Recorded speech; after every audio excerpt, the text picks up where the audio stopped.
So my country, we build bomb shelters for our children to keep them safe.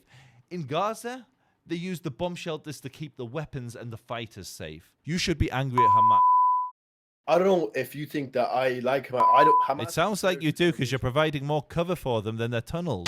Do you not think it's a little bit rich to say that Europeans killed your people? You can't just use a collective term like Europeans. Europeans have persecuted my people for 2,000 years. That's why we need a country. We tried living under you and it wasn't great, mate. Crusades, Inquisition, Holocaust. When was it good for the Jews under Europeans? Oh, damn. Oh, damn. Oh, whoa. Impressive. In focus. Blurred the focus. Israel final boss. Final boss. Final boss of Israel. The final Yahudi. Enter Muslim? No. Ahebak. So how come you say? How come you use in Arabic? I don't know. I just know a few words. So where in Ireland are you from? You Dublin? Dublin, yeah. I'm sorry to hear that. Yeah, honestly, man. It's all about Cork. Cork. Yeah, County Cork. Anywhere but Dublin, man. It's too expensive. That's because you got a terrible government, bro. Yeah, it's cooked. It's cooked. But your guys' isn't the best as well. I'll tell you that. A little bit better than yours, bro. Our economy's booming. Freedom. Freedom. Yeah, freedom. The 9-year-old don't have freedom though. The 9-year-olds have plenty of freedom here. You go to any place. Not the ones like 20 kilometers from your borders. But the reason they don't have. So here's a simple question for you, bro. There's a war in Gaza, yeah? Yeah. What do civilians usually do when there's a war? They leave, yeah? They flee. They're called refugees. So we're talking about freedom. Ask yourself this question. Why doesn't Egypt open the border and let the innocent civilians escape a war zone? Okay, this is a different question. This doesn't relate to ethics of bombarding civilians. Just because a nation does not let in a specific one does not determine the fate of the civilians under fire. Sorry, you didn't answer the question at all. No. Sorry. In Syria, there was millions of refugees. In Afghanistan, millions of refugees. In Iraq, millions of refugees. In Gaza, they lock the gates and don't let anyone escape a war. Ask yourself why. That's the question you should be asking. No civilians would be dead if they were allowed to leave the war zone. So you're saying that they can't leave? Yeah, Egypt's locked the border. Okay, so you're saying this, right?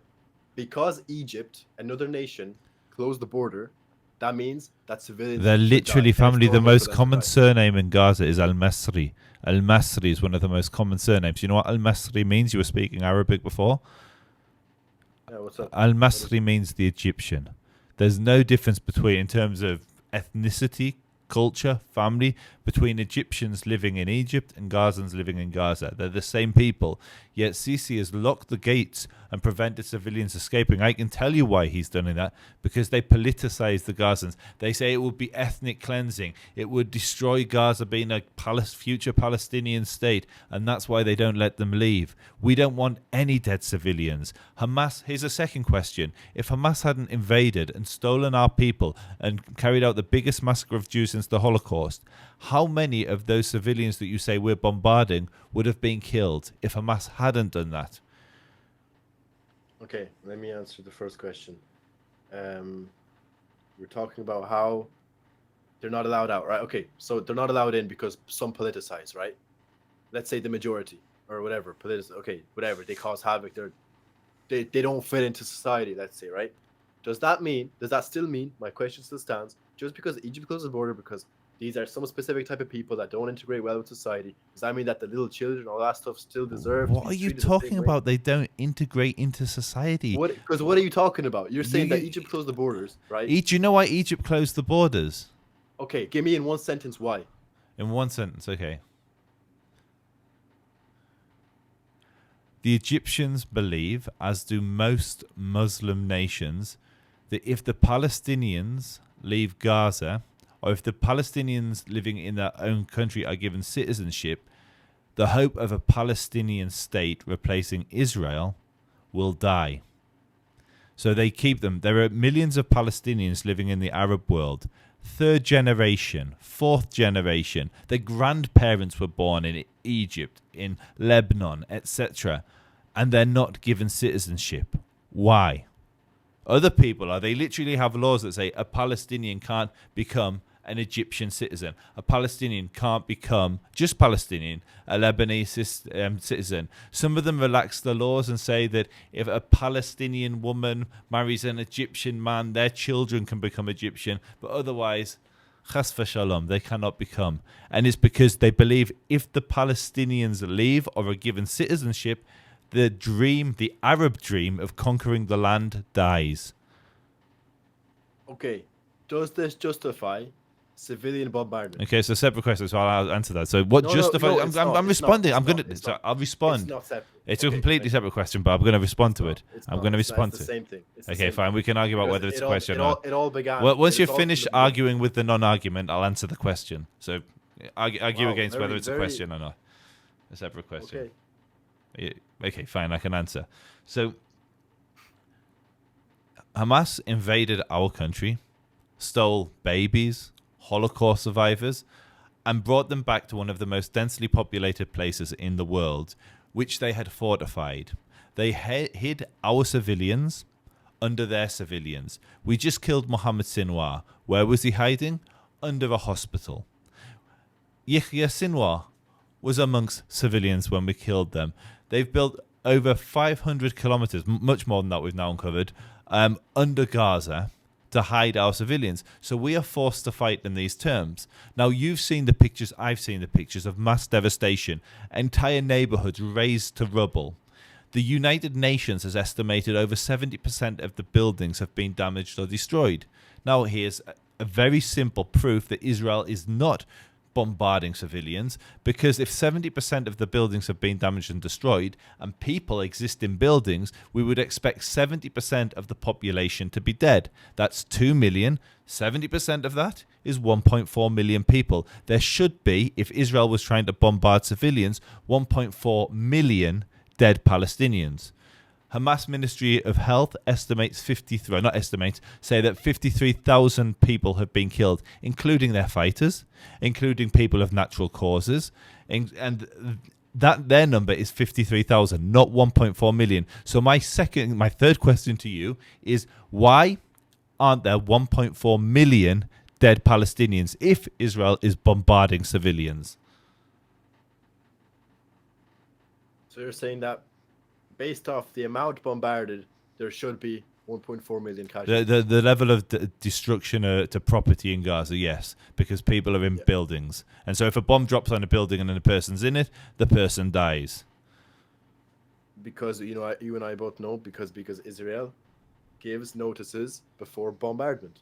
Perfect, which goes to exactly. So this is the point. We're not trying to bombard civilians. Now, I would ask you a second question, a follow-up question then, because I think this is an example of the Israeli army trying its utmost to minimize civilian casualties. For the same reason we allowed, we vaccinated 1.1 million Palestinians in Gaza from polio. Same reason we've allowed 1.8 million tons of aid in. That's a ton of aid for every Palestinian in Gaza. And so my question to you is, if these are the actions that the Israeli government is taking to minimize civilian casualties, and you're saying it's not enough, what more can they do? Alternative ways than total bombardment of hospitals and schools. So I just gave you an example of Mohammed Sinwar with a command and control center under the hospital. What do you do? This is a philosophical question in terms of an ethical. Okay, go. Sorry. Okay.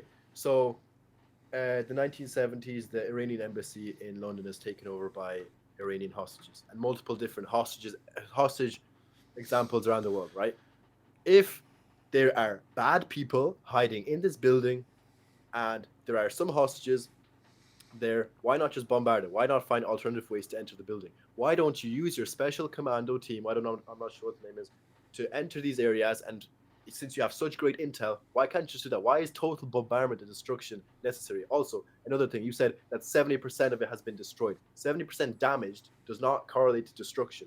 You can have 7% damage, which any building can be damaged completely. And that can skew the 1.4 million statistic completely. So why, it's not an argument that many people in the anti-Israel camp would make, but if you're trying to argue that Israel isn't damaging and destroying that many buildings, then that's a different argument. I wasn't expecting you to use that. If you want to argue that Israel's going lightly, then that would I believe that would only further strengthen my case. That's not what I'm saying. I'm just saying that your case of saying 1.4 million So people should be killed doesn't really mean. Let's say 70% have been, 20% have been damaged, 50% have been destroyed. Whatever percentage you put it at, there should be mass casualties, which there aren't. Now, to come back to your question around ethics, and I think it's a very important question. If you've got someone like Adolf Hitler in a bunker, let's not use a figure from history. Let's just say you've got someone who is going to go on to kill 100,000 people, and you can guarantee that you're going to eliminate him with one bomb, but you are going to take out 20 civilians. So 20 innocent people are going to die to eliminate this one target, but you will save 100,000. Would you say it is more moral to kill the one person with a 20 and take out 20 civilians? Or would you, and there's not a right answer to this. You may say, actually, no, those 20 people are innocent. Hypothetically, maybe the 100,000 won't die. And each person will make their own moral call. But in warfare, every single military makes these proportion. This is what proportionality is.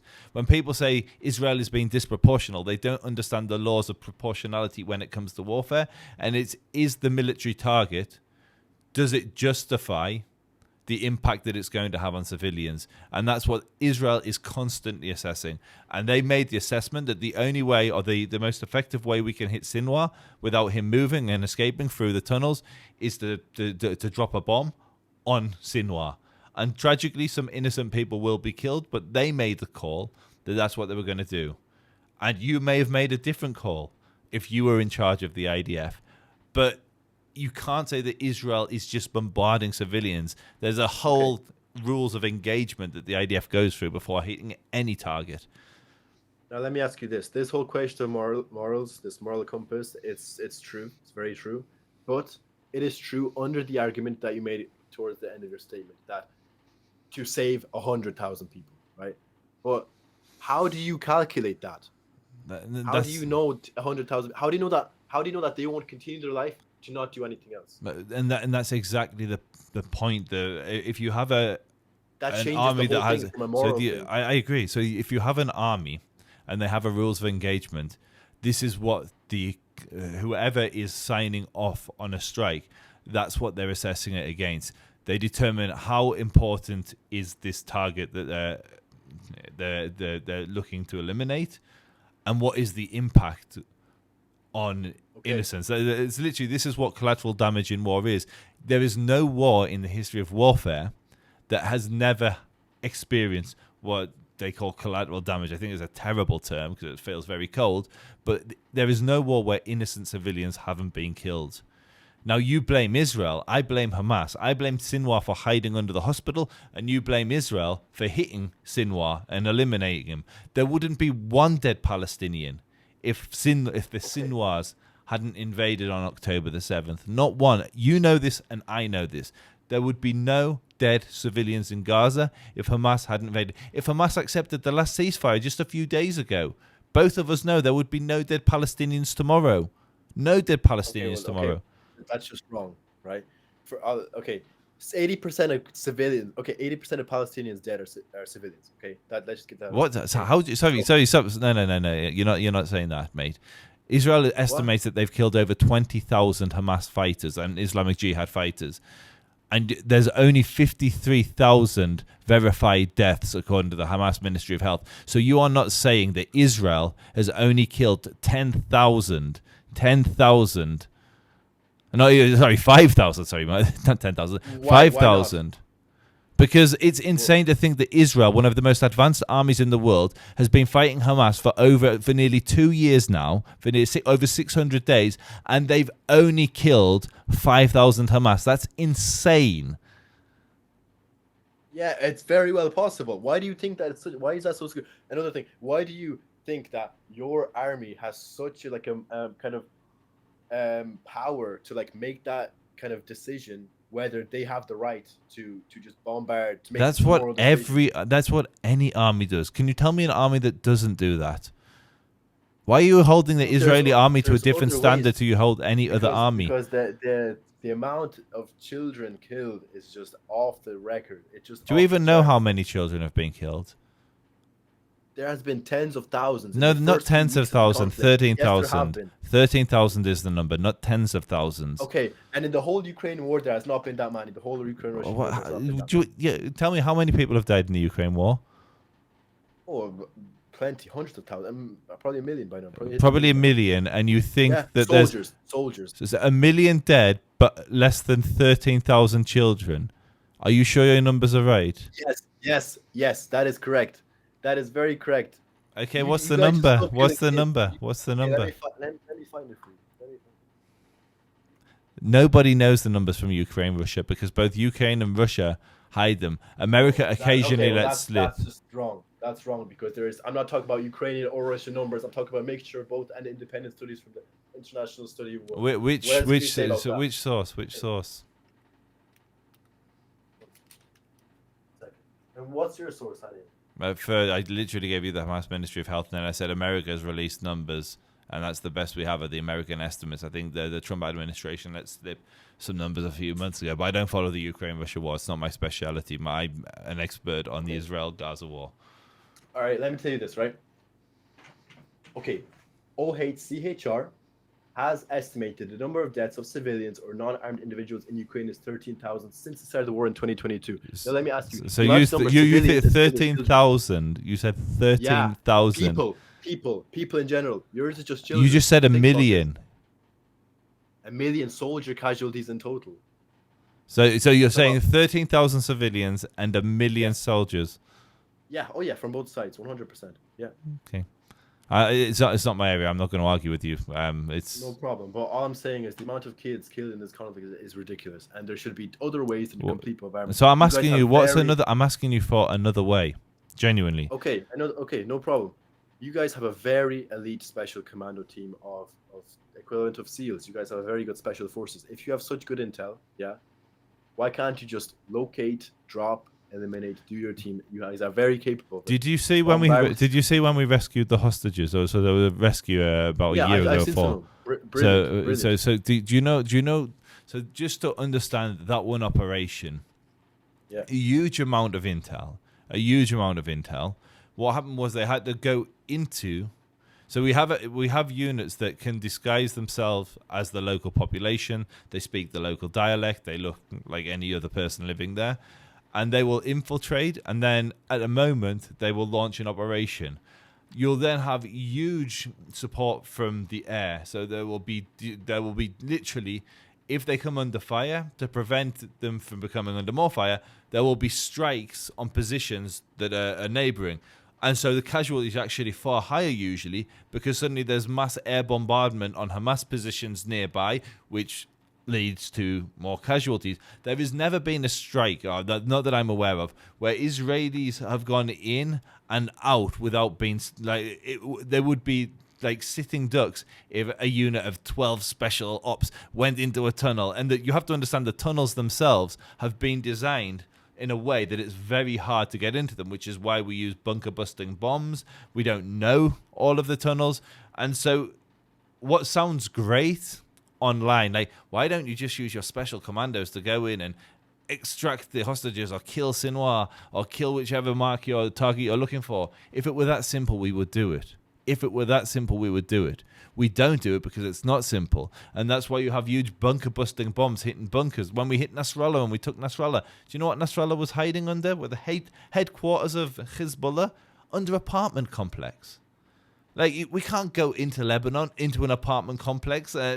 It's just, anyone who proposes this knows nothing about asymmetric warfare, knows nothing about how Gaza is structured, who Hamas are, how they fortified Gaza, and what a military unit, special forces, whomever, are capable of doing in those environments. If it were simple, as you said, we would do that. But it's not that simple.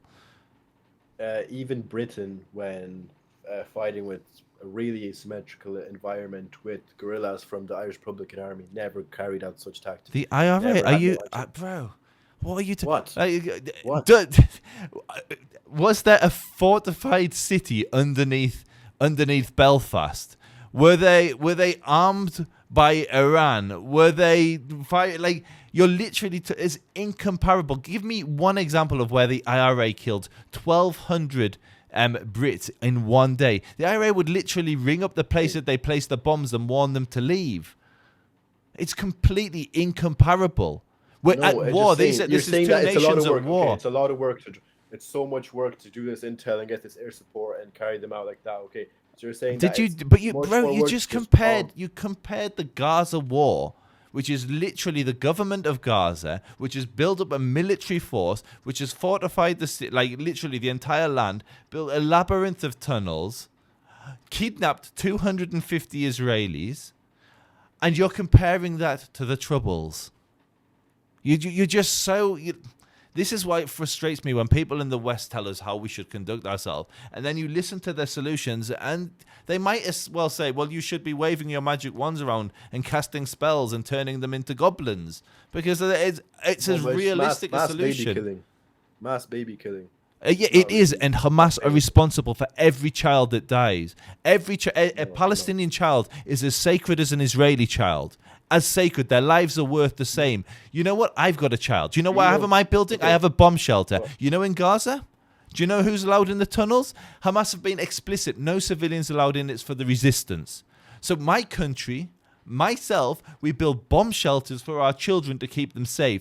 In Gaza, they use the bomb shelters to keep the weapons and the fighters safe. And you talk about baby killing. You should be angry at Hamas.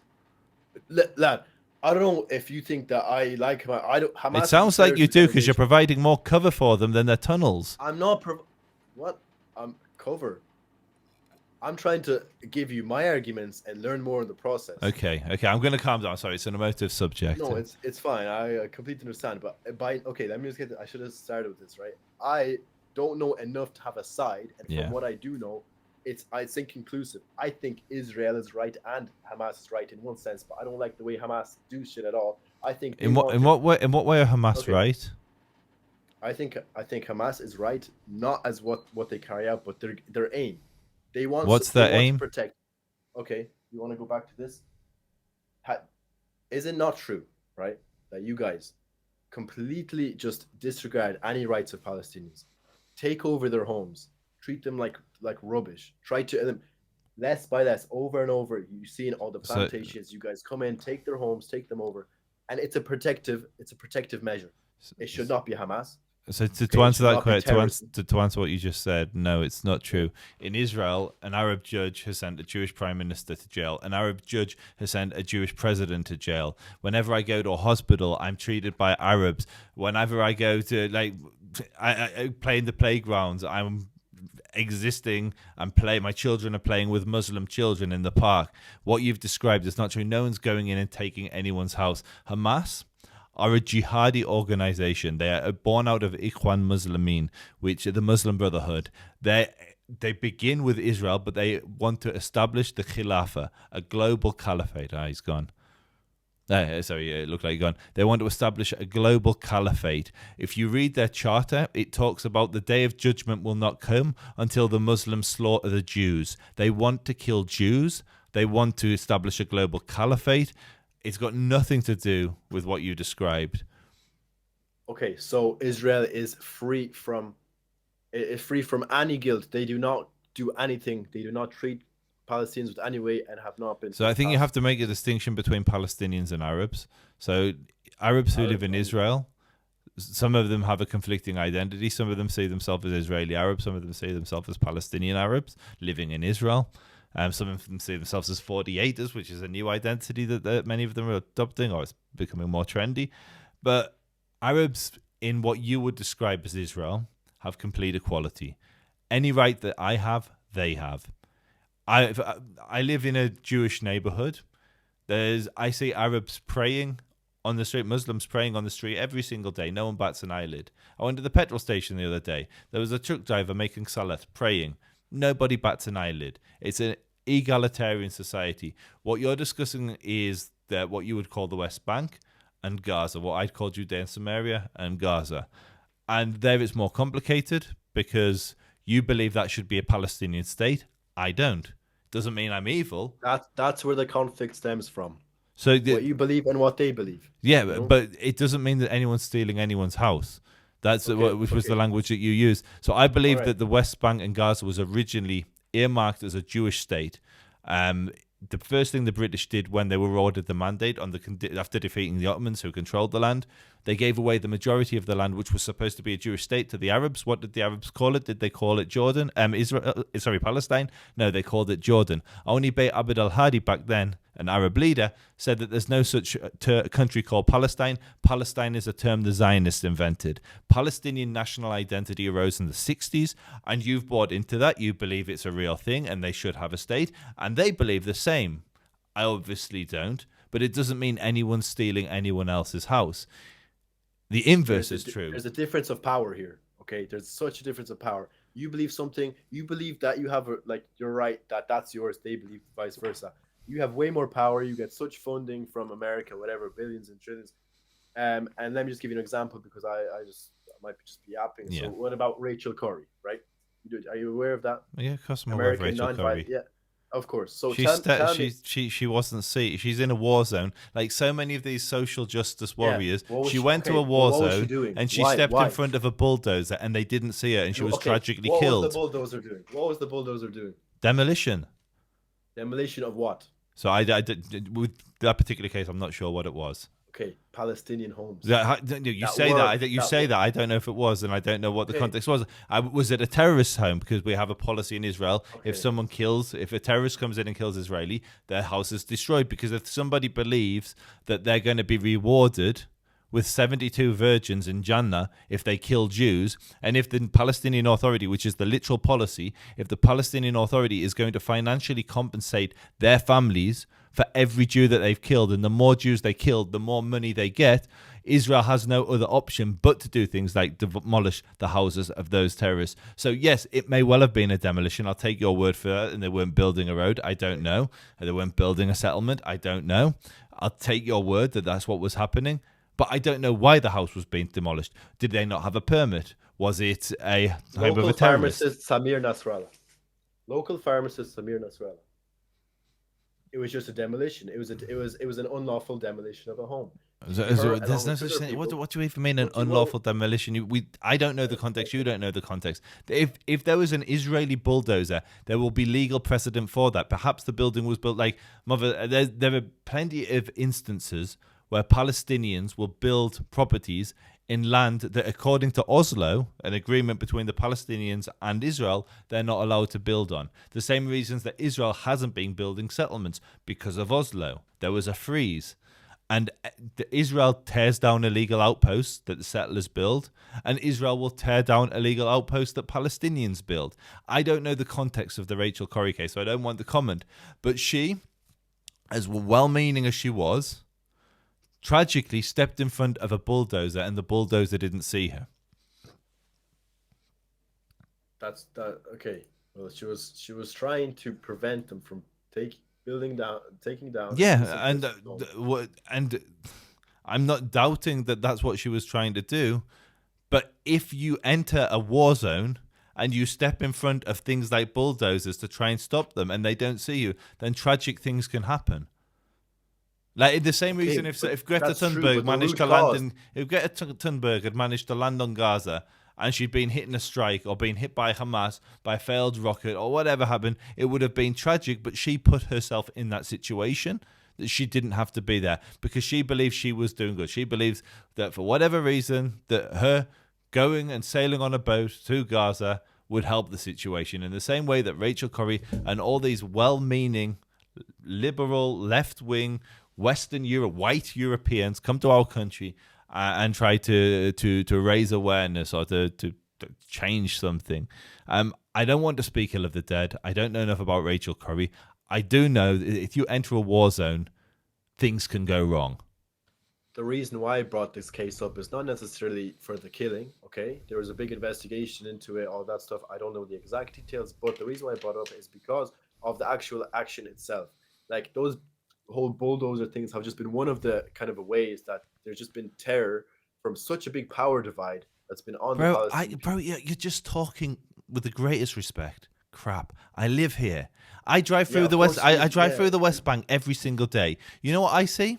I see sprawling Palestinian mansions. I get overtaken by Maybachs, Range Rovers, Porsches, BMW M5s, all with Palestinian plates on. You're living in a fantasy that doesn't exist. Post Oslo, the Palestinian economy is booming in the West Bank. Gaza's different. It's a war zone. What you're describing is not the reality. Look at Ramallah. Go on Google Maps. Go on Street View. Have a look at what Ramallah looks like. Look at what And look at Hebron, Rafah. Al-Khalil looks like. Look at I Rafah. just literally said Gaza's a war zone. Argue with what I'm saying, not with what I'm not saying. And if you Okay, looked but at why are Rafah you using before, examples of places that aren't attacked because yet? where was Rachel Corrie killed? Gaza. I thought it was the West Bank. Are you sure?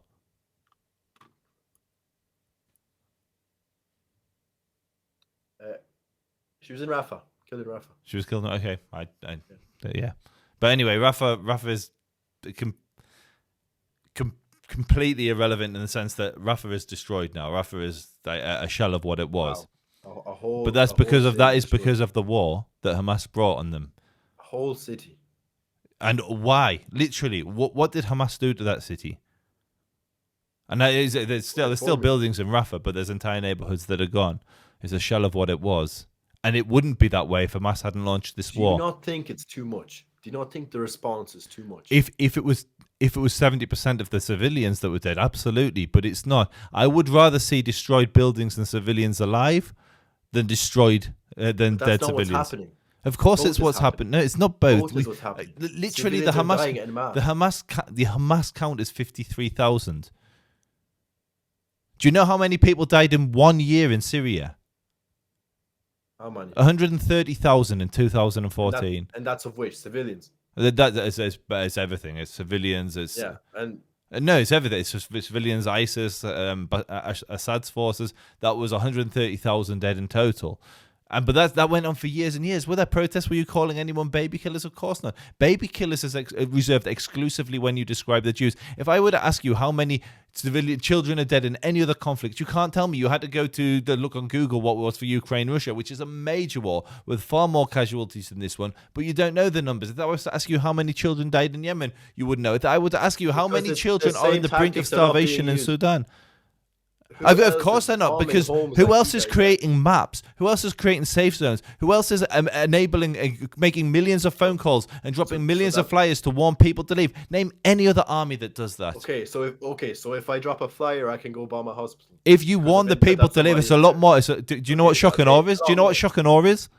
I don't. Shock and awe was the tactic that the Americans used in Iraq, where they didn't ring up, they didn't do a knock on the roof, which is a non-lethal explosive above the building to warn before it's hit. They didn't make phone calls. They dropped huge amount of explosives on Baghdad to bring about the end of the regime as quickly as they could. Mass civilian casualties, no warnings to civilians. Name me one other army that warns civilians to leave in the way that Israel does, dropping millions of flyers, making millions of phone calls. Name one other army that does that. Okay, just because you drop a notice, right? Not everybody can receive that notice, and not everybody. But they do, and that's why they're not in the buildings. They do receive it. That's why they're not in the buildings when the buildings come down. Not everybody can leave. Elderly people that don't receive the message. They leave. That's why literally, you just said, you're contradicting what you're saying. You're saying, well, what about Rafah? If Rafah is so badly damaged, well, where were the people? They were warned. They were moved out. They were evacuated. And it's hell for those people. It's not a good experience. You go from a tent, and if Hamas fight from the tent, the safe areas are hit. You don't have clean water. You don't have electricity. The experience for the Palestinians is terrible. But tell me another nation that goes to such lengths, and yet you call us the baby killers. Look, yet you don't hold any other nation to this standard, only the Jewish nation. Why? Let me explain. The US, the US has every grounds to go do the same thing that you guys are doing. Bomb every hospital, bomb every school, just because there might be intel that there's someone there. Right? Do they do that? No. They do. Every few months you hear of coordinated strike. You hear of coordinated strikes on facilities that are precise and strategic, which you guys have the ability. You need to look at what so shock and well. awe is, bro. You're talking nonsense. They literally, Well, like, and with all due respect, it's not like that. It's actually just, it's just not. It's just do you know what happened in Vietnam? Do you know what Vietnam? Oh, of course. I actually just answered an essay on it today. Okay, so say, what did the Americans do in Vietnam? Oh, horrible! It was deplorable. Yeah, you had search and destroy missions. You had Zippo bombs. You had the My Lai massacre. You had everything. It was a despicable act. And if it happened today in today's age, it would be heavily condemned. It's so amazing to hear people sitting in their ivory towers in the West preaching to us about how a moral war should be waged when your ancestors, not you because you're Irish, but when European ancestors literally slaughtered 6 million of my people, where you drop atomic bombs on cities and destroy hundreds of thousands of people, when you carpet bomb entire nations, when you use shock and awe in recent campaign, and then you lecture us about the morality of warfare. Dude, you. Look, there's you literally slaughtered 6 million of my people, and when we fight back, you curse us. The only Europeans, bro, you're a European. Okay, your nation, Ireland, took in the Nazis that slaughtered my people. You gave refuge to. So don't lecture me about morality. Okay, let me tell you one thing. I'm actually from Poland. I'm Polish. I just live in Ireland. Okay, so Auschwitz, great. Your people slaughtered my people. Even more so. Excuse me? The death camps. My origins, okay. My origins are about 50 kilometers from Auschwitz, okay? My family, okay, in our little row of homes in Oświęcim in Poland, like I'd say 80% of people that my grandparents knew were sent to Auschwitz. People that they grew up with, cousins, all that the stuff. Jews. My and who turned them over to the Germans, their neighbors? Your family. What are you on? No, they didn't. No, they didn't. Of course, literally. They don't overturn. You could literally smell. I have roots with the Polish uprising. And my so cousin, maybe your family were one of the and there was a Polish uprising. Cousins worked for. Do you know what the AK is? The Polish Resistance Army. Yes. Of course I know. Yeah, my grandparents' cousins were all in that. And so that's fantastic. But that wasn't every Pole. Yeah. So maybe your family were some of those that helped the Jews and fought the Nazis. Mazal tov, thank you. But Europeans slaughtered us, put us in ovens, literally massacred us. And then when jihadis raised, literally, the Palestinians, by the way, Haj Amin al-Husseini was one of the highest paid Nazi officials. He rallied the troops when you're saying we occupy their lands, etc. Under the count, oh my Muslim brothers, I declare a jihad, slaughter the Jews, slaughter them all. Azam Pasha said, we will pave the roads from Damascus to... No, sorry, he said this will be an extermination of proportions that haven't been since the Mongols and the Crusaders. Who was it? Maybe it was the Syrian president who said, we're going to pave the roads from Damascus to Jerusalem with the skulls of Jews.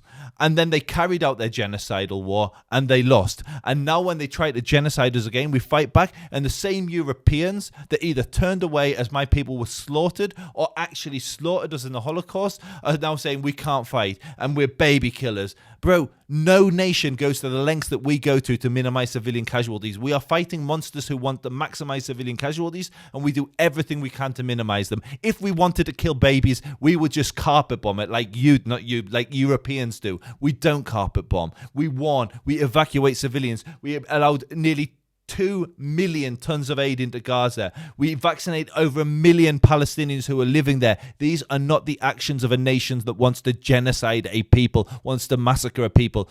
We are fighting asymmetric warfare with monsters who want to see as many dead Israelis and as many dead Palestinians as possible because they create public support from people like you when they see pictures of dead Palestinian children. And truthfully, if I wasn't so informed, I would be like you. I would be like every other Westerner who looks at a picture of a dead child and think these Israelis are monsters. But the reason that child is dead is not because of Israel. It's because Hamas launched the war, refused to stop fighting and hide behind their civilians. And unfortunately, we can't move every single civilian. If we are in a war, we have to fire our weapons at the enemy. And if they hide behind civilians, then tragically some of those civilians will die despite our best intentions. Okay, the first thing, do you not think it's a little bit rich to say that Europeans killed your people? No. And blame collective responsibility on Europeans when it was literally Europeans that also stopped it from getting a lot worse. Yes, shame on the Nazis, shame on anybody that contributed to that tragedy, but you can't just use a collective term like Europeans. Europeans have persecuted my people for 2,000 years. That's why we need a country. We tried living under you and it wasn't great, mate. Crusades, Inquisition, Holocaust. When was it good for the Jews under Europeans? You weren't the only one. You weren't the only one that were conquered by people, by all Europeans. Not conquered. We were a minority living amongst you and we rejected your Lord and Savior. So you slaughtered us in almost every generation and in almost every country. We were persecuted. We have to wear separate clothing. We had to pay special taxes. We weren't allowed to own land. We literally, when was it good for us under you? And then when we escape your tyranny and someone else tries to again oppress us, you same people that oppressed us for 2,000 years are screaming, get out of their land. How dare you fight back? Baby killers, monsters. No, it's just a matter. Look, you guys have every right to massacre every single person that showed any kind of support of October 7th, but the question is the end of civilian brutality. We don't. 82% of Palestinians in the moderate West Bank support October the 7th. We can't go in and massacre them. I disagree with what you're saying. 82%. 82% from the Palestinian Research and Survey Center. It's a Palestinian research organization that regularly surveys Palestinians in the West Bank and prior to the war in Gaza. They still do some in Gaza, but it's harder for them. Palestinians don't even like Hamas, dude. Bro, in Gaza they don't. In Gaza they don't. Support for Hamas has plummeted to 6% in Gaza. In the West Bank, it's at 82% support for October the 7th. And October the 7th is different to Hamas. Every single Palestinian faction took part in October the 7th. The moderate Fatah, the Al-Aqsa Martyr Brigades, their militant wing, took part in it. The PFLP, the Popular Front for the Liberation of Palestine, the Marxists, they took part. The DFLP, the splinter of them, they took part. Every Islamic Jihad took part. The Mujahideen took part. Daesh, ISIS took part. All of the Palestinian factions took part on October the 7th, and 82% of Palestinians living in the West Bank supported October the 7th. And that doesn't mean we have a right to massacre 82% of the people living in the West Bank. That's insane. Well, look, it's just a question of when will it end? Yeah, inshallah, but Izrat Hashem speedily. Soon. And I mean, unlike you, I live here. I'm actually a peace activist. From this conversation, you don't get it. I meet with Palestinians on a daily basis. I don't support a Palestinian state because I think it would be disastrous for my people, but I do support their right to live here and have the exact same rights as me. I do believe we should live in equality, and I sit down with Palestinians every time. I speak to Gazans who've lost family members. The war is horrible. Many innocent people have died, and I pray that it ends speedily. And I pray that the Palestinians are able to free themselves from the disastrous leadership they've had, whether it's the moderates like Abu Mazen, whether it's the extremists like Hamas. I pray that they get better leaders. You know that the Palestinians have turned down every single state that was offered to them. Every single state. Okay, and let's say that there's no sort of armed faction of the Palestinian state, and let's say that all the conflict ceases, and let's say fast forward so long, there will be the same thing. You're going to have your West Bank, you're going to have Gaza, you're going to have no Al-Qassam, you're going to have no any of these kind of radical groups, and you guys all live, right? You're telling me there will be no sort of like attempt to take over Gaza or West Bank or increase I'm saying I don't think the Israeli side. I'm saying I don't think there should be a state there. I'm being very honest with you. I'm saying I don't think there should be a Palestinian state in the West Bank. That's where the whole problem is. You're denying the right to exist. The Palestinians got 78% of mandatory Palestine in 1920. Yeah. And all of that land, that 100% was supposed to be the Jewish state. San Remo, the resolution. Read the resolution from San Remo. Yeah. The 1948 partition, okay? You guys 47 partition plan. No, so 47 partition plan. We weren't given the land. We weren't. This is just the like people just don't know the history. So what happened was Britain was awarded a mandate on the condition because they defeated the Ottomans who controlled all the land. They had a major empire, a caliphate. The British defeated them along with the Allies, and they were awarded the mandate over the land by the League of Nations at San Remo on the condition they establish a Jewish national home there. The first thing which was based on the Balfour Declaration, which is why everyone talks about the Balfour Declaration. The first thing the British did was give away 78%, not to the local Arabs, but to a family from Arabia called the Hashemites. King Abdullah, he marched into the territory. Alec Kirkbride didn't know what to do. He messages what they called at that point Western Palestine, which was the side over the Jordan River. And they said, King Abdullah's marching into the territory. What do I do? Because he was en route to Syria to conquer it from the French. And they said, don't be silly. He's not going to come in. But he was already there. So Alec Kirkbride basically gives King Abdullah, who became King Abdullah, the territory called Jordan. Did he call it Palestine? No, he called it Jordan. And so the Arabs got 78% of the land. 70% of the Arabs living there, by the way, are Jordan. So what then happened was the British turned their back on the Jews and did everything that they could to thwart a Jewish state. When they finally gave up, after locking the doors of British Mandatory Palestine to Jews but not to Arabs during the Holocaust, and interning Jews who tried to escape the Holocaust, turning them in concentration camps in Cyprus and Africa, what the British then did, said, we can't deal with this, and we have no authority to divide the land. It's not we don't have the mandate doesn't give us the ability to do that, which is a chutzpah for Bevan to say that, because they'd just given away 78% of the land to the Arabs, and now they're saying we can't do that. It's not our power. They gave it to the UN. And then when the United Nations in 1947, which is what you're describing, proposed, okay, I think we should split what should have been what's left of the Jewish home even further, the Jews said, fine, whatever, we'll take whatever we can. And the Arabs said no. And 5 nations, armed by the British, manned by British officers, invaded Israel. And Jordan seized what they called the West Bank, the East Bank of the Jordan being Jordan, the West Bank being the West Bank. They then annexed it and said this is now Jordan, and gave the Arabs who were living there Jordanian citizenship. And the British said, yes, we recognize this is Jordan.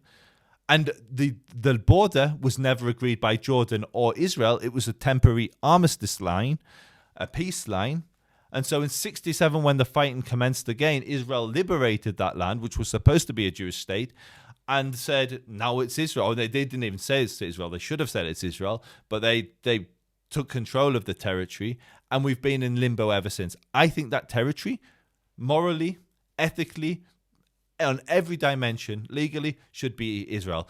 Up until October the 7th, I would have compromised and said if it brought about peace between our two people, give up the West Bank, give up Judea and Samaria, give up the ancient Jewish homeland in return for peace. But I don't believe we'd have peace. I was mistaken. Any Arab state that borders Israel in the West Bank or Gaza would lead to further conflict and further war, which is why I don't support it. I don't support it because I don't want peace. I don't support it because I think if it was created, it would lead to even more conflict.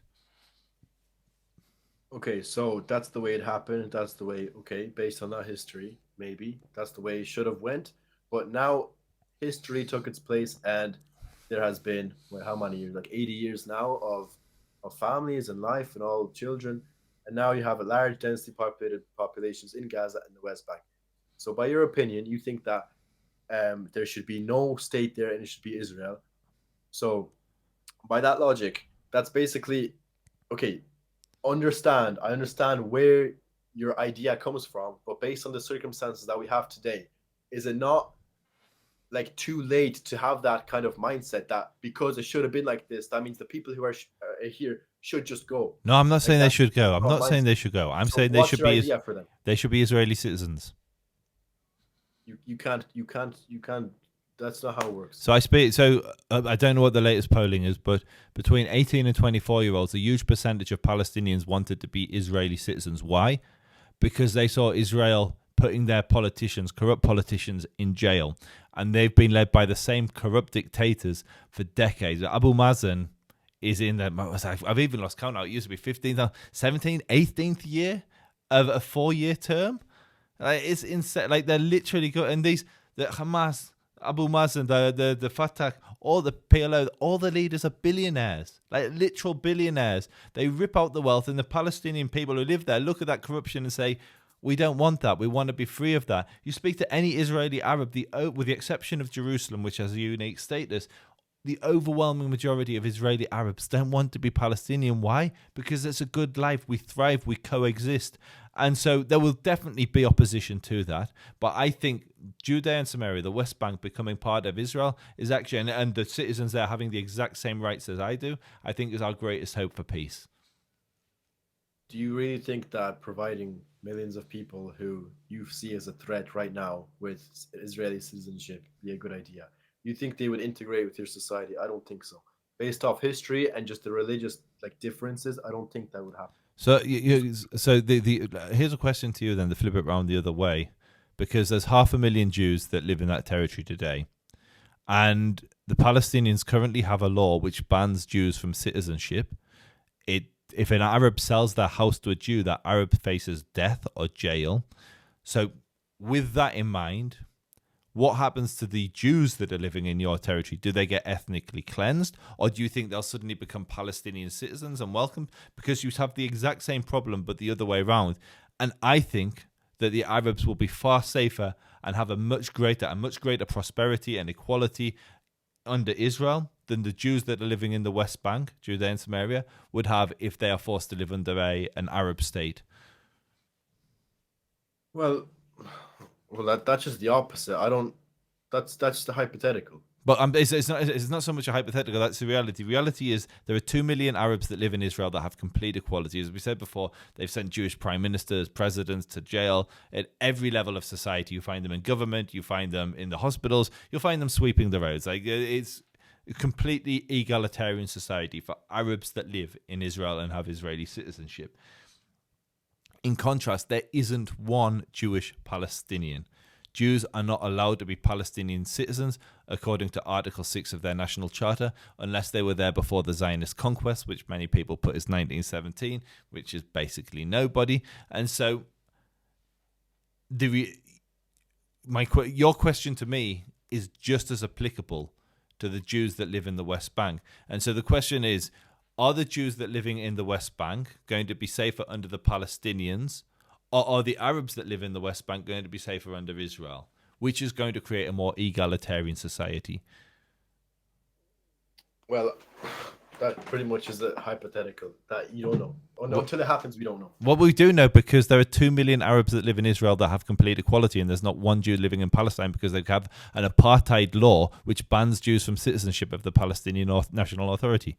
But the laws don't represent people. You said yourself the ratings have plummeted. You said, what, 6%? That's in Gaza. In the West Bank, okay. It's 82% support of October the 7th. Are we talking about Gaza or West Bank?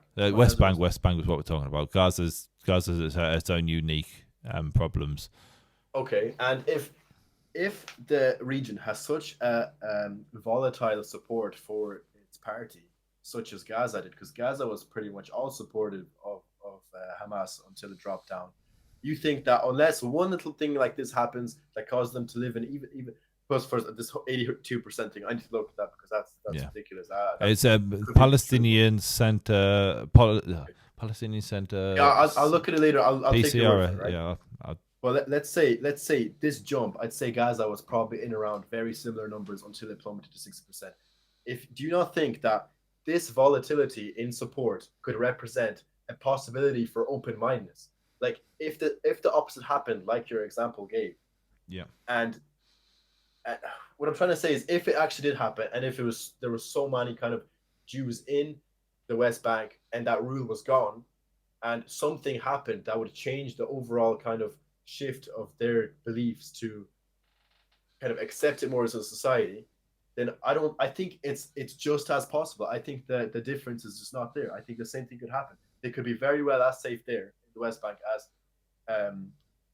Arabs. You really think that Jews, like, where a population believes that 82% of them support October the 7th, where I think something like 64% of the people support, I can't remember whether it was jail or death, but one of those two, either jail or death, for selling property to a Jew. You think that population, which currently has a law which bans Jews from citizenship, is going to be as egalitarian? Like, are you like Israel is a secular democracy where all people are accepted, Arabs are in the government, etc. The Palestinian Authority is the complete opposite. Jews are literally banned. And you think that is just as likely to be as egalitarian as Israel? Like, could you point to any Arab state that's as egalitarian as Israel today? Or do you just think the Palestinians somehow uniquely will be more egalitarian than all the surrounding states? No, there are definitely egalitarian states in the area. Which would name them, please? Do you mean by terms of what? Egalitarian is equality for all of the citizens, laws that don't discriminate against religion, women have the same rights as men, religious minorities like Baha'i, Druze, etc. are protected, Christians are protected. Like, can you name any Muslim state surrounding Israel where that's the case? Okay, well, like the women part changes it a lot.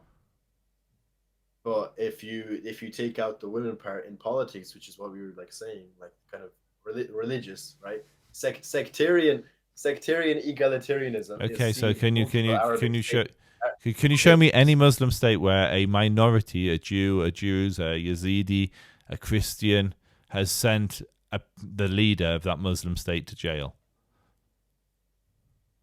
Qatar. Are you insane? You think that a Jewish Christian or Jewish or Yazidi judge could send the leader, the emir, to jail? Are you like, no? That's never happened. Why are you talking about a Jewish judge? Because an Arab judge sent a Jewish. That was my question. Maybe I didn't express it clearly. I said, can you give me an example? No. You asked me this. You asked me, is there any Arab states in that area that provide egalitarianism? I said, aside from Qatar. How do you think? I gave the example of the judge, but fine. Egalitarianism.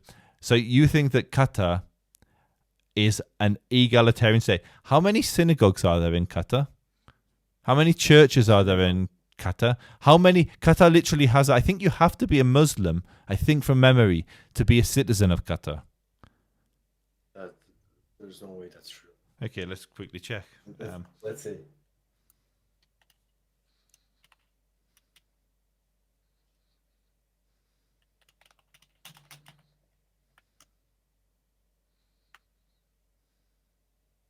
No, residents of Qatar are not required to be voted. I don't know where you heard that. But yeah, look, just because there's no synagogues or church in the area does not disregard their egalitarianism. Like, bear with me. I just want to go to the CIA. Here we go. This is International Religious Freedom Report from the one of the best for doing religious freedoms, obviously, is the Americans, because they obsess over this. The Constitution states Islam is the state religion, and Sharia shall be the main source of legislation. So if you know the Sharia, that's already problematic. Okay, well, that's why I said aside from women. Other than no. Sharia is everything. It's the kind of testimony of Jew being worth the same as a Muslim. So you can't take the testimony of Jew over a Muslim in court. When it comes to capital offences, you can't. If a Muslim kills a Jew, it has a different ramification if a Jew kills a Muslim, or if a Muslim kills a Muslim. So the Sharia covers all aspects of society. The Constitution guarantees the freedom to practice religious rights, but it will only be Al Kitab. I'm pretty sure. 15% of the country's population are literally Christian. No, but they're not. They're residents. They're not citizens. They're residents, not citizens. I swear you said residents. No, citizens. I'm talking about equality of citizenship. A resident doesn't have the same rights as a citizen. Although most Qataris are Muslims, nationality law does not impose any restrictions on religious identity. That's my topic. That's my point for egalitarianism. So Baha'i were subjected to administrative deportation, blacklisting, resulting in employment. You're literally defined it. You're defending one of the least egalitarian countries in the world and presenting it as non-Muslims serve in government posts. This is literally I'm literally giving you an example of what you asked me. Are they citizens? Are they citizens? Who? The people that serve in government posts? Who's serving in government posts? Yes. Are they citizens? You can't serve in a government post unless you're a citizen. That's just a fact. A resident can't serve a government post. So that doesn't have to be stated.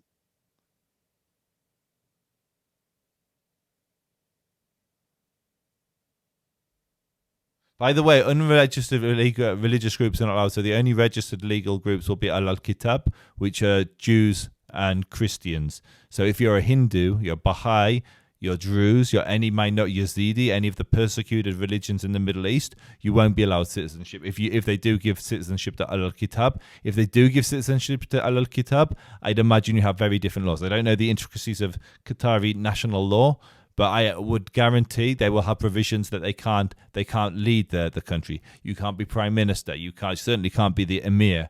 So this is not an egalitarian society. I would imagine Qatar is one of the places, by the way, which has major persecution for LGBT communities. I would imagine you need a guardian to permit women to leave the house, or certainly to leave the country. And you're presenting this as an egalitarian society, which is insane. But I don't know about the nation law, which is I'm just checking now.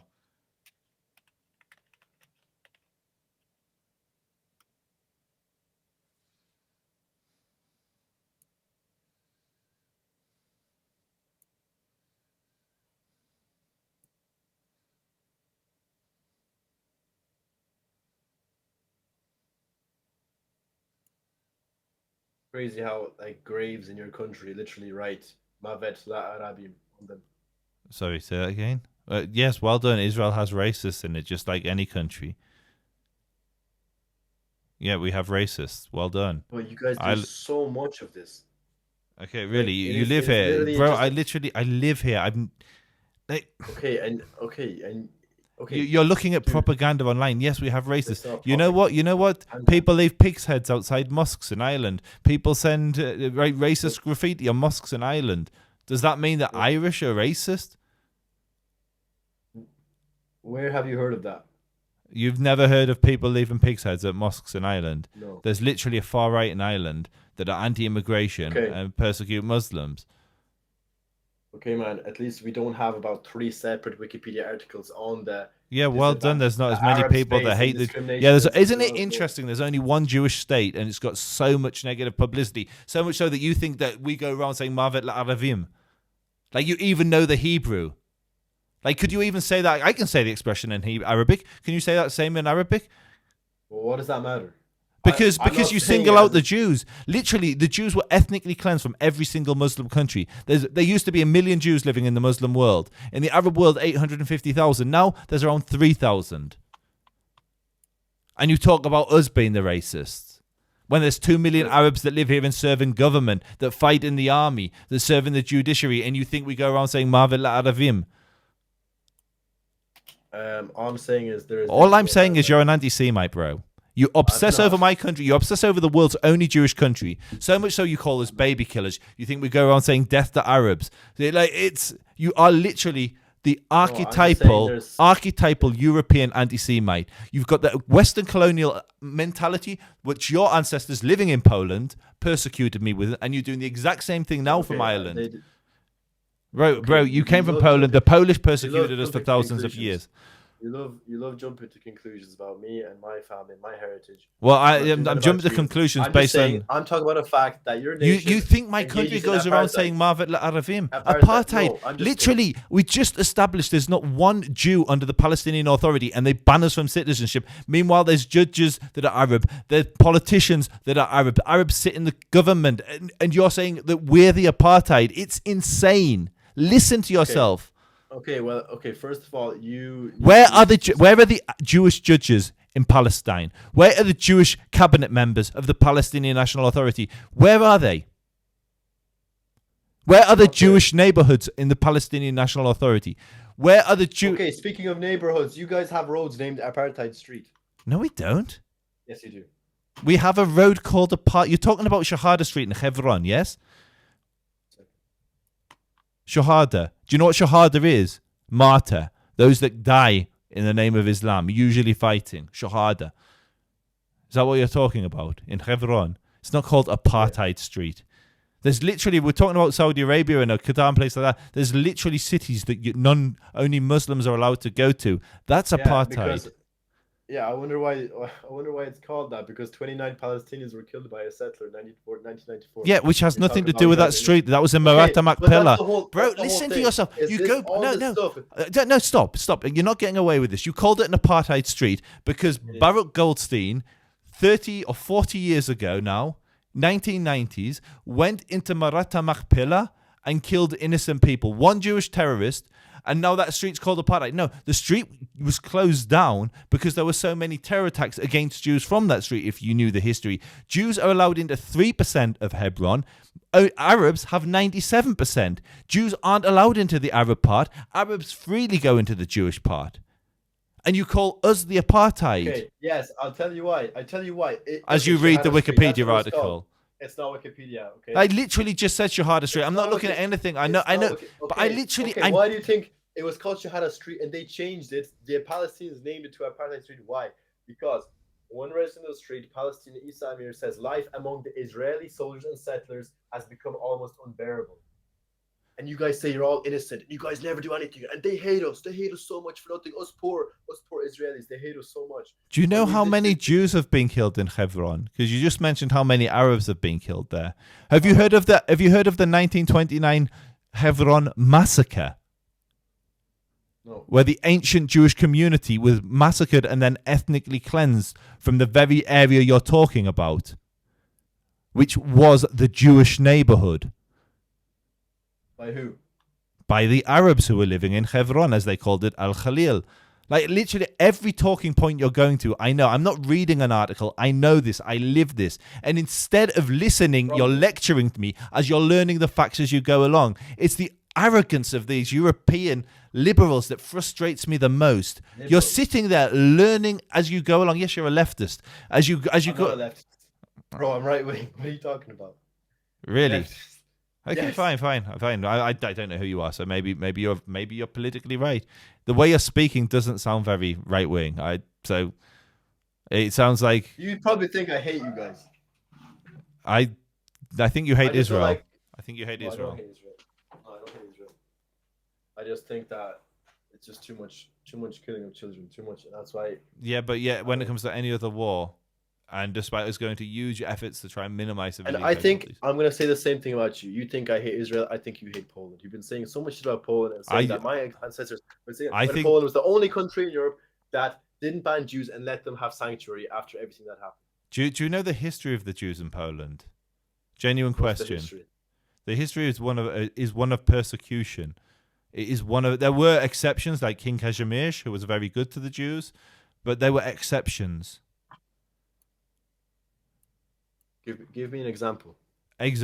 So the village you came from, they literally, you could smell the death. You could smell it from the camps. They turned over their Jewish neighbors. Like in the Holocaust, there were Poles who resistance, and you said your family belonged to them, which fought alongside with the Jews against the Nazis, but that wasn't the majority. The Nazis killed 140,000 Polish children. I hate them just as much as you do. No, there is no Nazi sympathizers in Poland. I don't know where you're getting. I visited Poland so many times and saw swastikas every time I went there. Where? Łódź. Where did you see? Łódź. I'll show you. I've got it on my phone. I swear it's illegal to even have that in public. I swear. Okay, sorry, you had some isolated. Okay, you had some isolated incidents, so then systemic Nazism takes place, and you're telling me that I'm making up some random point. No, I'm just saying my experience. It's the same thing that I said about the graveyard. No, the difference is you're reading something online. I saw it with my own eyes. It's still an isolated experience. Okay, same thing that you said. Oh, there's a few that might be like that. I don't know. It's kind of annoying that you put people in the same bracket as the people that literally suffered just as much as you. And there's some cases that people will either be killed or get killed. Why the Nazis? So bear with me. I'm just going to pull up the graffiti I saw when I was in Poland. It was many years ago. Maybe it's different now.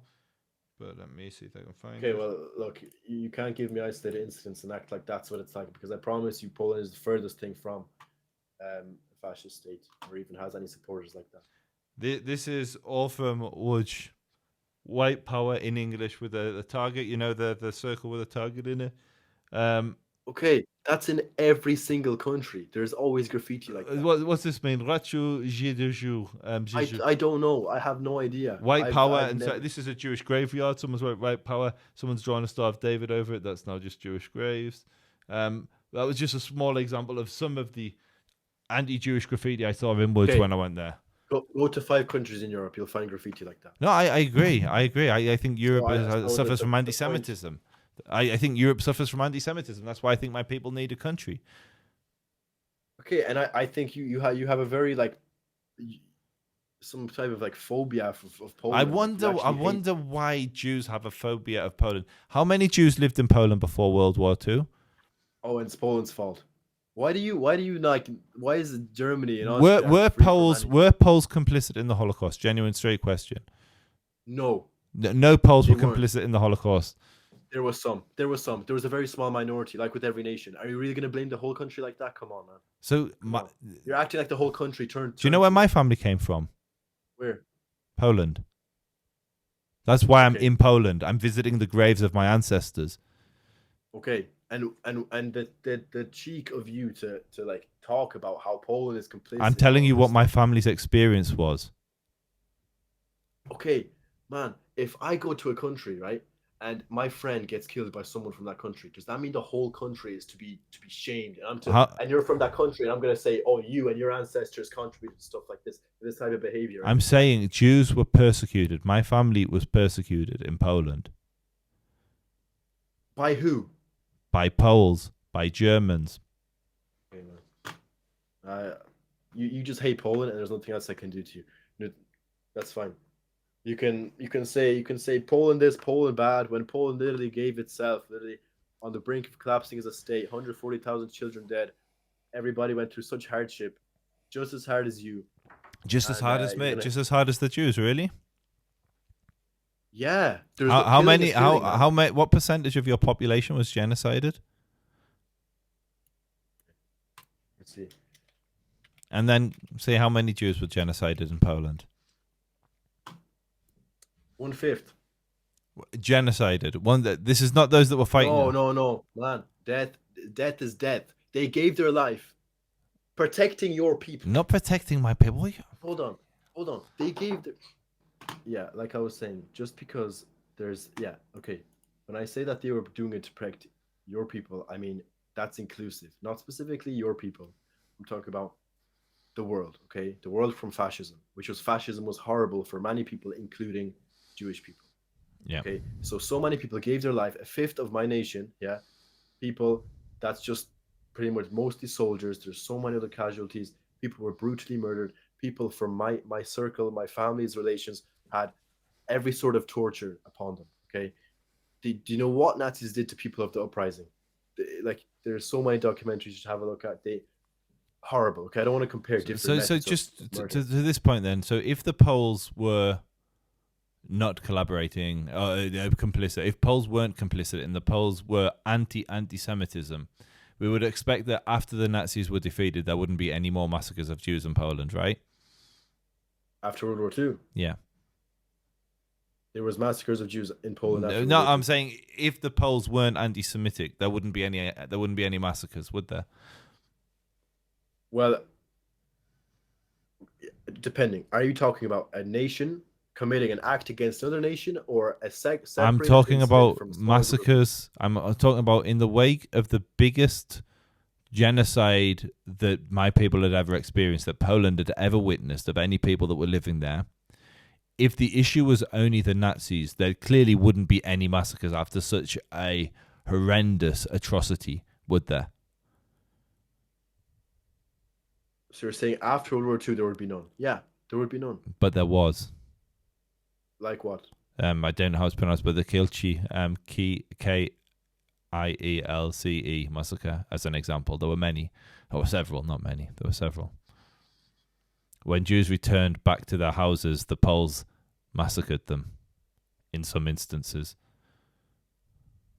Could you spell that, please? Maybe I'm spelling it wrong. Let me just... K-I-E... Oh, yeah, okay, yeah. L-C-E... We're going to have it now.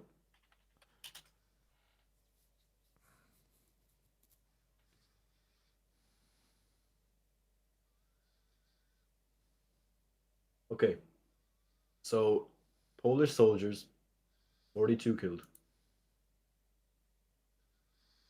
I'm not sure about this, so I Okay. need to And look now, into it. if But I were to give you examples of Poles massacring Jews or rounding up Jews without instruction from the Nazis, smaller groups of people, okay, that are committing horrible acts does not represent the entire country. I agree with that. 39 were sentenced, 9 were sentenced to death. Yeah, I agree with that. And I like whether the death sentence was right or wrong in that instance. That's not what I'm judging, and that's completely true. What I'm doing, I'm giving you examples of Polish anti-Semitism. There were many righteous amongst the Poles. If you go to the Yad Vashem Museum, 10 minutes from my house here in Israel, in Jerusalem, you'll find many Poles listed who saved the lives of Jews in the Holocaust. We call them righteous amongst the nations. There's an entire forest planted which is full of these people and honors non-Jews who saved Jews, and many of them, because there were so many Jews in Poland, were from Poland. But there were also examples, like if you type in Jedwabne massacre, I think it's Jedwabne, Jedwabne massacre. Hopefully, I'm Jedwabne. I don't know how we pronounce. Yeah, Jedwabne. Yeah, that was German occupied Poland. Yeah, and it was Poles rounded up Jews without any orders from the Germans, and then they were sent to their death. So that was Polish anti-Semitism. That was Polish complicity in the Holocaust, not under instruction from Nazis. So I'm not saying that every single Pole throughout history. I'm saying that the experience of Jews living in Poland was not great, and there was Polish complicity in the Holocaust. So I'm not saying every Pole. There was a huge resistance. There were Poles, and I don't think, by the way, that the Poles that were resisting the Nazis were uniformly opposing anti-Semitism. I think they were opposing Nazi occupation because they were Polish nationalists or Polish communists. There was various different factions that were fighting. Okay. Okay, sorry, go on. No, you can finish. Sorry. And so I'm not an expert in World War II. My area of expertise is Israel-Palestine. There's huge holes in my knowledge. I do know that for every massacre I can show, for every Pole I can show that was complicit in the Holocaust, I can find other Poles that were saving Jews or fighting the Nazis. And so I don't think the history is black and white. Is the Poles were occupied, they weren't anti-Semitic, and they were fighting the Nazis. I don't think the history is that simple. I do think, though, as a general rule, Jews living in Poland were second-class citizens and they faced persecution for centuries. There were exceptions to that. I mentioned one exception, King Kazimierz. And there were many Poles during the Nazi occupation who were opposed to the Nazis, and many of them would have been opposed to anti-Semitism. But the general experience wasn't great. The general experience in Poland isn't an isolated case. The general trend in most of Europe was one of anti-Semitism. Okay, that's horrible. I agree, but it doesn't represent the entire state. And I think every person. I agree. So I completely agree with that sentiment. And I think anti-Zionism is the modern face of anti-Semitism. And how anti-Semitism manifests in every generation is whatever is the biggest evil in a society is scapegoated onto the Jews. So in the the Jews were either subhuman, I mean that was more of an insult, but they were the Bolsheviks or they were the capitalists. They were the enemy. In communist Russia, the Jews were the cosmopolitan bourgeoisie. They were the capitalists. In Christian societies, Jews killed Christ. You couldn't get anything, well, they were deicides. You couldn't get anything more evil than killing God. Under the Islamic societies, we were the killers of prophets. The worst of creatures. And so anti-Semitism manifests, and today the biggest sin a nation can do is human rights abuses. And there's one Jewish country in the world, and it's received more critical resolutions from the United Nations than every other country in the world combined. And that's insane. If you're concerned with human rights and the language you use borrows or is influenced by that obsession, you call my nation baby killers. That's charged language. Jews were killed, and one of the oldest anti-Semitic tropes is Jews would kill children and drink their blood. And yet no other nation's called baby killers, just the Jewish one. There's no other nation whose existence is questioned in the same way that Israel is. Literally movements. Like, you can have 1 million dead in Iraq, Afghanistan, 500,000 dead in Syria, and no one comes out onto the street. If a Jew builds a house in the wrong neighborhood, 100,000 people will protest in Europe. It's crazy. Well, 1 million people will protest in Europe. And this is why I believe anti-Zionism, that you're clearly influenced by, is the modern face of anti-Semitism. You can't say that Jews control the world or Jews control the media, but you can say Zionists control the world and Zionists control the media, and Zionists are baby killers. Jews aren't baby killers. We love Jews, but Zionists, they're baby killers. Well, Zionism is just the right of Israel to exist as a state. Yeah, right? yeah. Yeah, well, that's commonly misinterpreted because that's what people nowadays just think that that's like anti-Palestine hate and stuff like that, Yeah. but it's not. It's not. If you support a Palestinian state alongside an Israeli state, Habibi, you're a Zionist. Most people don't realize that. Yeah, I know. That's a very common thing here in Ireland, actually. You're aware of Ireland's position on everything. So I'm part Irish. You know, I was talking about Cork. I used to. I holidayed in Cork. Accent. Yeah, I holidayed in Cork every single summer. I was born in the UK, Jewish, but I've got Irish English ancestry as well. So I've got mixed race. You sound very English. Yeah, I was born in England. Yeah, I never lived in Ireland, but I spent every single summer for about 16 years in Ireland, on the East Coast. And the whole position with Ireland right now on the kind of diplomatic scheme with Israel, how do you feel? Like in December, the embassy was closed. The Israeli embassy was closed. I think Ireland, it has real deep-rooted anti-Semitism. I think the Catholicism, like, they took in Nazi they took in Nazi fugitives in the wake of the war. It's deeply, deeply anti-Semitic. The Jewish community's basically fled. It doesn't exist anymore.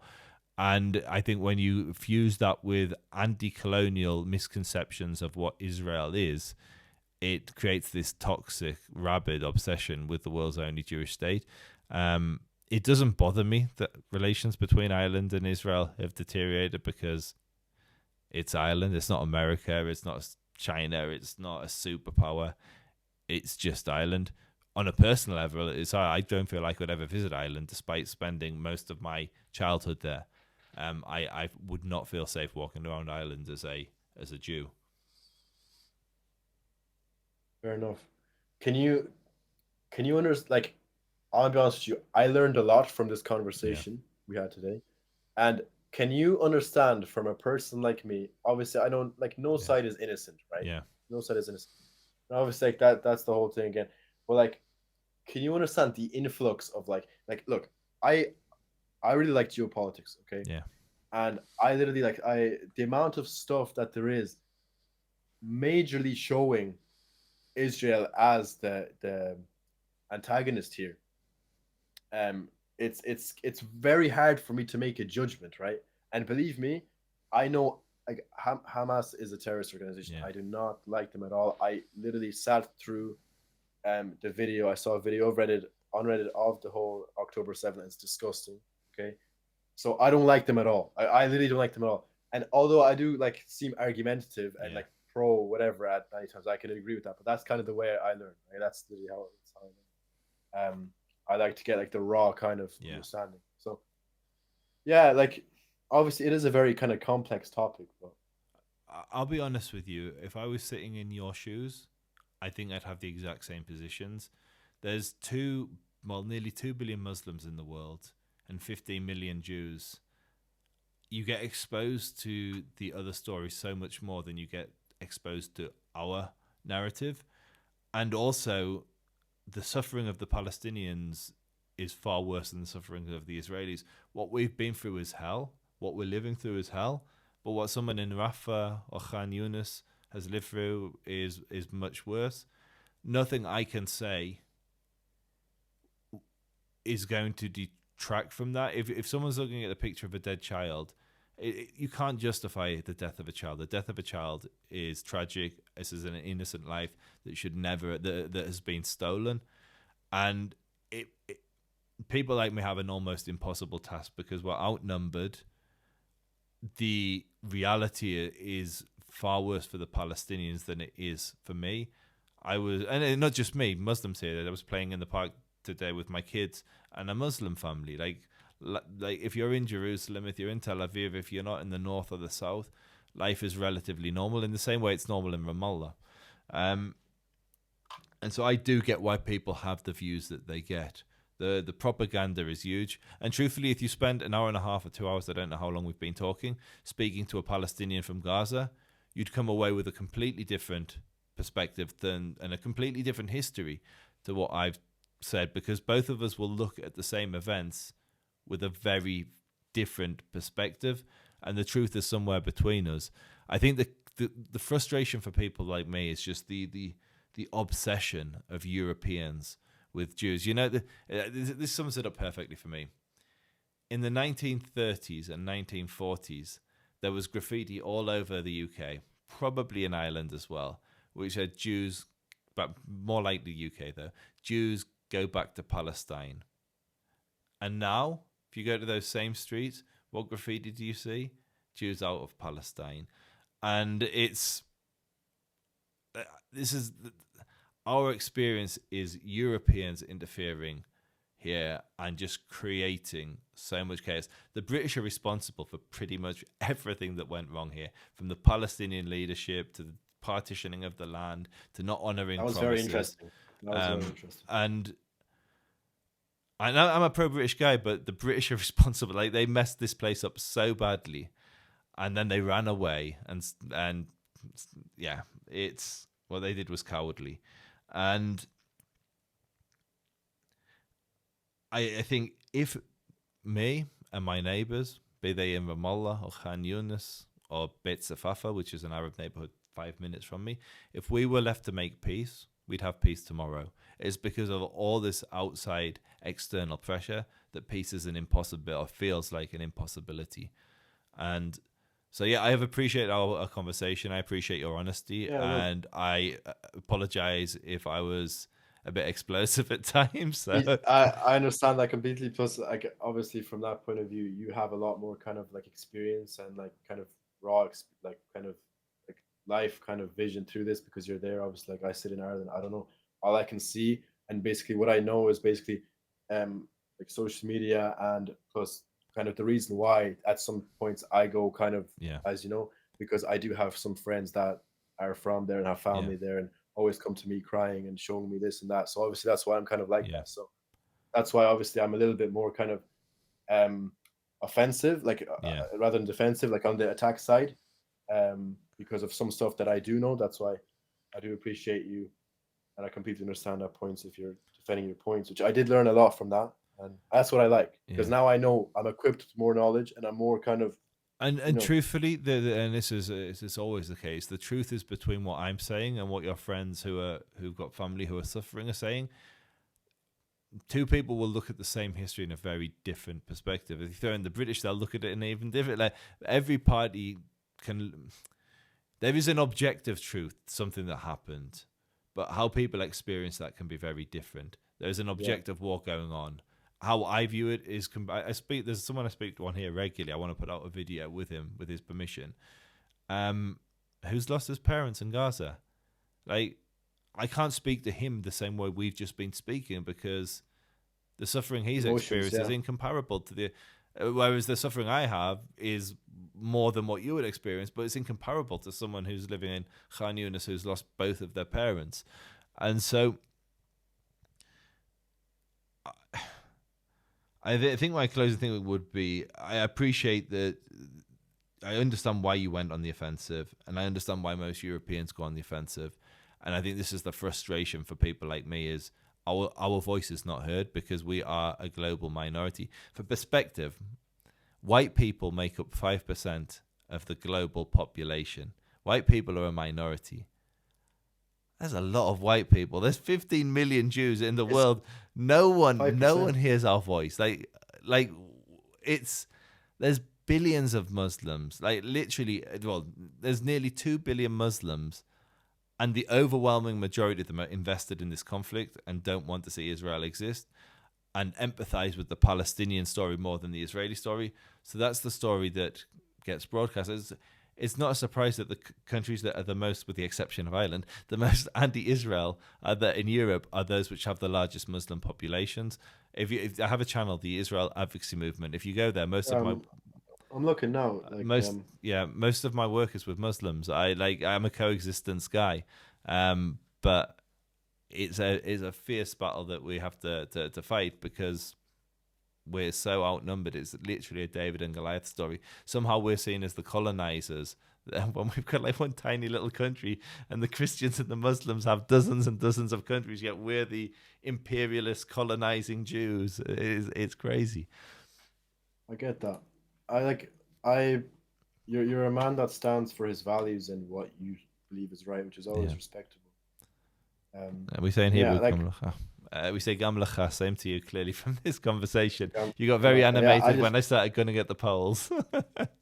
Because I'm quite, I don't know, just because from like what I know and from like what kind of my family and whatever's around, they really did suffer. Obviously, I won't compare it to you, and I think I did at one point, which isn't really.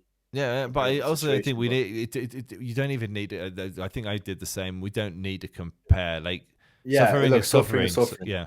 There you go. So yeah, like suffering is suffering. That's just the only thing is like I might be a little bit like that because I know that they've been through a lot, and obviously everybody I know is completely like anything to do with Nazism, fascism is just gone. Like I don't even, because that has caused so much hate, and like to the point that if it's brought around, like people like my grandparent, he would literally stop the conversation. He would walk like the word can't even be heard. So that kind of gives you the idea. And obviously I don't know that much because, as you said yourself, other people experience different experiences. They have different emotions attached to topics, and that's why it's very hard. Like this, like you said, you have a hard job with conveying this message. But I think you're like, I see your videos, like you're doing a good job. Like I guess you're teaching other people. You taught me a lot. I really I find this shit interesting.